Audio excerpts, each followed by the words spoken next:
আসসালামু আলাইকুম দর্শক বন্ধুরা। অস্ট্রেলিয়ার বিপক্ষে বাংলাদেশের হারের পর সাংবাদিকদের সামনে এসে নাজমুল হোসেন শান্ত যা বলেছেন, আসলে আমাদের এই ক্যাপ্টেনের কি লজ্জা শরম বলতে কিছু নেই। আর কবে যে তার লজ্জা শরম হবে একমাত্র আল্লাহ পাক জানেন। যদিও সে ক্যাপ্টেন্সি হিসেবে ভালো করছে, ফিল্ডিংয়ে ভালো করছে, কিন্তু নিজের ব্যাটসম্যান কিংবা নিজের ব্যাটিং দিয়েই বাংলাদেশের ভরাডুবি ঘটাচ্ছে। দর্শক বন্ধুরা, ম্যাচ শেষে তিনি বলেছেন যে আজকের ম্যাচটা আমাদের জন্য রান কম হয়ে গেছে, উইকেট যদিও স্লো ছিল কিন্তু ভালো ছিল, 170 রান করতে পারলে ভালো হতো। তবে সবচেয়ে স্বস্তির খবর হচ্ছে আজকে টপ অর্ডারের ব্যাটসম্যানরা রান পেয়েছে। মানে লিটন দাস যে 25 বলে 16 রান করে আউট হয়েছে, এবং এই যে নাজমুল হোসেন শান্ত 34 বলে 41 রান করেছে, আসলে সেটাকে সে রান মনে করেছে। দেখেন ভাই, টি-20তে এইসব রান দুছাড় কোনো টাইম নেই।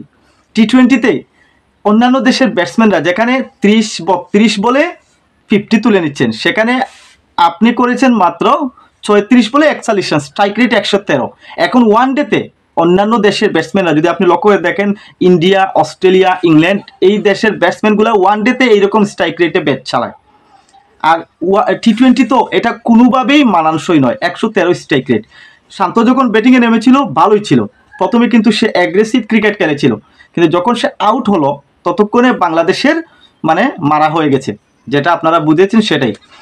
34 বলে 41 রান, যেখানে 34 বলে মিনিমাম 50+, 50 থেকে 55 রান যদি হতো তাহলে আজকে বাংলাদেশের স্কোর 180 হতো। এই যে আমাদের টন্টন দাস 25 বলে 16 রান করেছে, সে যদি 25 বলে অন্তত পক্ষে 30টা রান করে যেত টি-20 স্টাইলে, যদিও এটা এখন টি-20 না, এটা এখন ওয়ানডের স্ট্রাইক রেট, তারপরেও ধরে নিলাম যে আমাদের টন্টন দাস টি-20 খেলছে আর সেটাতে সে 25 বলে 30টা রান করে যেত, তাহলে আজকে বাংলাদেশের স্কোর 170+ হতো। আর বাংলাদেশ বৃষ্টিতে ভিজে মানে রেইন ডিলেতে বাংলাদেশ হেরেছে ডিএলএস মেথডে 28 রানে। এটাই হচ্ছে আমাদের বাংলাদেশের ব্যাটিং ব্যর্থতা। বাংলাদেশ সুপার হিটে উঠেছে সম্পূর্ণ বোলারদের জুড়ে, বোলাররা ভালো করেছে বিদায় বাংলাদেশ সুপার হিটে উঠতে পেরেছে, না হলে সুপার হিটে উঠতে পারতো না। সুপার হিটে উঠেছে, এখন তো আর ছোট দলগুলো নেই, এখন হাত ধরতে হবে ইন্ডিয়া, অস্ট্রেলিয়ার মতো দলের সাথে।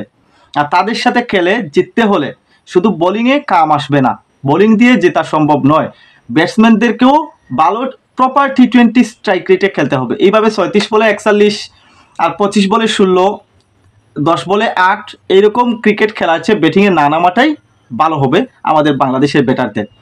আজকে যদি প্রপার টি-20 খেলে থাকে, সেটা খেলেছে তাওহিদ হৃদয় 28 বলে 40 রান, খেলেছে তাসকিন আহমেদ 7 বলে 13 রান। এটাকেই বলে টি-20 ব্যাটিং, এটা হচ্ছে টি-20 নর্মাল রেগুলারলি ব্যাটিং। আর 36 বলে 41, 25 বলে 16 এটাকে কখনোই টি-20 ব্যাটিং বলে না, এটা হয় ওয়ান ডে।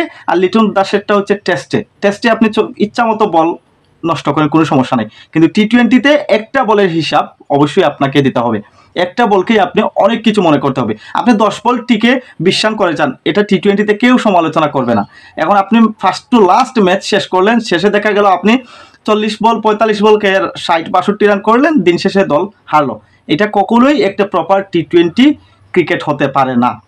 আর এই বাংলাদেশের যে ব্যাটাররা, আমার মনে হয় না এই টি-20 বিশ্বকাপে বাংলাদেশ আর কোনো ম্যাচ জিতবে, কিংবা তারা ভালো ব্যাটিং করবে, কারণ এই ব্যাটাররা কোনোভাবেই স্ট্রাইক রোটেট করে ব্যাটিং করতে পারবে না। হ্যাঁ, যদি মাহমুদুল্লাহ, তাওহিদ হৃদয়, আমি এই দুজনের উপর আস্থা রাখতে পারি, হয়তো এরা প্রপার ব্যাটিংটা করবে। এবং তানজিদ হাসান তামিম, যদিও সে আউট হয়ে গেলে হয়ে যায়, 1 বল 2 বল খেলে আউট হয়ে যায়, এতে কোনো টি-20তে দুঃখ রাখার কিছুই নেই, কিন্তু সে যখন ব্যাটিং করে যেদিন টিকে যায়, 20 বল 25 বল খেলেছে 36-40 রান এটা করে দেয়, এটাই হচ্ছে টি-20 ব্যাটিং।